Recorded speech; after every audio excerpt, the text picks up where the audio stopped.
On a cold and rainy morning in October 2005, Gary O'Neill stood on the bridge next to the mill, watching the aftermath of the breached dam as the raging waters took over Paper Service Limited. The dark waters were destroying the mill that generations of his family had worked so hard to build. His heart sunk as he watched all their industrious work carried away downstream. The mill had weathered many storms in the past, but the hurricanes of 1938 were one of the most atrocious storms to impact the plant. Tropical Storm Tammy was no match for the hurricanes, so why was it so different this time? On a stormy and windy Friday, employees punched the time clock on their way out for a long Columbus Day weekend, looking forward to these 3 days off with family and friends. Little did they know that this would be the last time they would clock out or hear the roar of the paper machines at Paper Service Limited. The remnants of Tammy made its way up the East Coast and combined with a subtropical depression and two cold fronts. This combination of events brought torrential rains to the interior New England states, which devastated southwestern New Hampshire, dumping 15 to 18 inches of rain over the holiday weekend. In the mill town of Asheville, New Hampshire, rivers and streams flooded, roads caved in, and trees toppled over, blocking the roadways.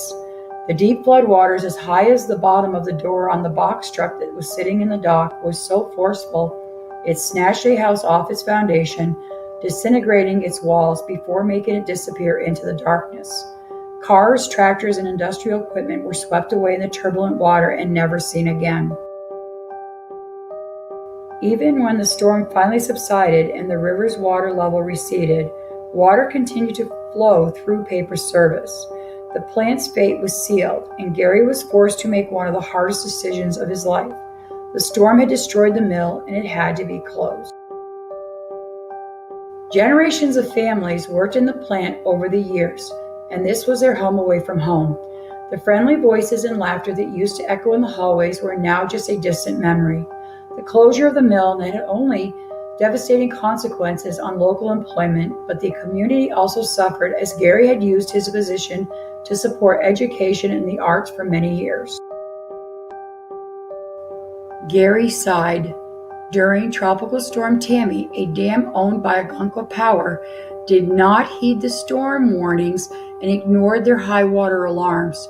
The operator of the dam was not on site to open the dam spillway or release the stop logs, or even the flashboards that held the water back to make hydropower. Algonquin Power ignored to follow their emergency protocol. My new book will be coming out soon.